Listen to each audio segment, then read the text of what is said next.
Hi, I'm Chiara Nicastro. I am a graduate student at the University of Pennsylvania, where I study and do research with Dr. Michelle Newman, where we focus on early childhood development in low and middle income countries across the globe.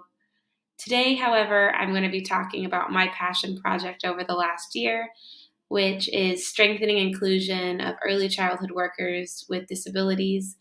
I myself have a disability, so this work is something that is near and dear to my heart and that I hope to continue doing work with into the future. My research questions include: to what extent are workers with disabilities represented in early childhood education, and what are some of the challenges and opportunities for including ECD workers with disabilities? After completing my preliminary studies, I found that answering question A was nearly impossible due to the gaps in the literature focusing on the representation. So today I'm mainly going to be talking about the challenges and opportunities for including ECD workers with disabilities currently in early childhood development work. So as I began my research, I found that there was a lot focusing on addressing the needs of students with disabilities, current legislation and policy, and training for workers, and particular teachers on working with students with disabilities.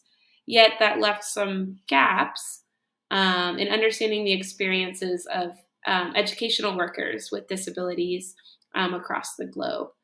So I spent this project kind of trying to understand how this underrepresentation of workers with disabilities directly affects the early childhood development community, and ways we can understand how to make early childhood development more inclusive for workers with disability by understanding the different barriers and other key findings surrounding inclusion work.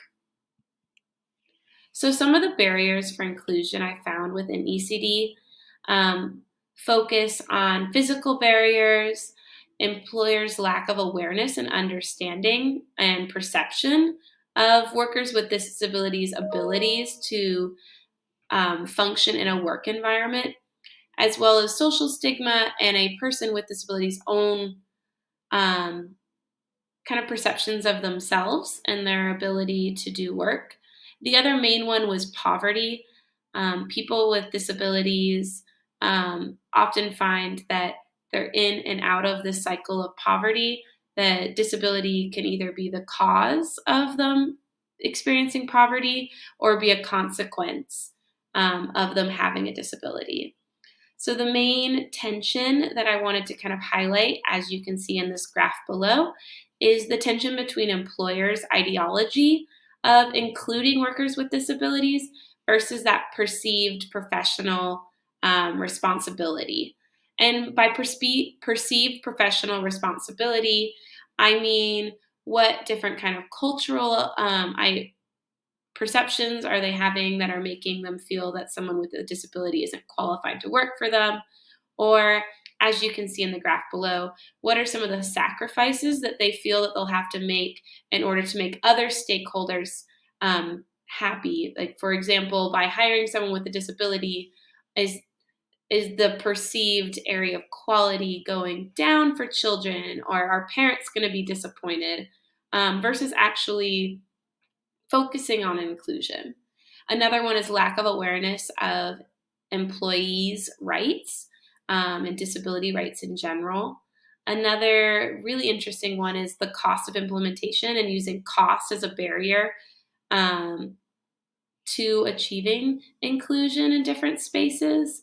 And then lastly, that social cultural stigma. Depending on the country, the context, um, we see that how inclusion goes about is different. So now to the exciting parts. How can we be more inclusive, and what are some opportunities for including workers with disability within ECD? Well, why does this matter? It's all about representation. Representation encourages positive perceptions not only of a person's own beliefs of themselves as someone with a disability, but it also allows for children to have someone, whether or not they have a disability, for someone to look up to, and gives them that sense of positive views of what can be achieved within a given society. So, ways in which we can work towards including workers with disability is first, implementing policy. Second, creating training programs and information about workers with disability within ECD. Second, is investing in systems that create services and accommodation. We could also think about ways in which we can further create research that focuses on this so we can have a better understanding. And I'll talk more about that at the end of this presentation. So some key learnings from the literature, these were our 3 different quotes that really stood out to me from the literature that focus on 3 different aspects of a worker with disabilities experience. First is coming more from someone who's hiring someone with a disability. So by providing more training and information, as I said earlier, for principals or for employers, can really promote a positive change on people, on their views for people with disability, and it creates a higher likelihood of them actually hiring someone with a disability and including them in that school community. The second one focuses on a teacher's own experience on the process of being hired versus once they were already hired. And they talked about how, although they had the same credentials as their coworkers, there was this perception. But once they actually saw that they were accredited and they could perform and do the exact same work as their non-disabled peers, they were accepted. And then the last one talks about how in the United States, for example, 1 in 4 teachers have some sort of disability, whether that's a short-term disability, such as breaking a leg and not being able to walk upstairs, versus a lifelong disability, such as a visual impairment or having a learning disability. So as promised, these are some future possibilities for research. The main thing I wanted to point out was that the first step for facilitating change is really understanding what the rights are for workers with disabilities within ECD, and to promote and understand the different challenges that there are for including workers with disability. Disability and people with disabilities, that's not the only piece to them. And we need to understand that as well, that people with disabilities are multifaceted individuals who can come from different socioeconomic standings, different race and ethnicities, different religions, different people that they choose to love. And so that having a disability is only one piece of their story. Yet it isn't a quintessential piece, especially when it comes to workplace discrimination or different aspects to them working within early childhood development.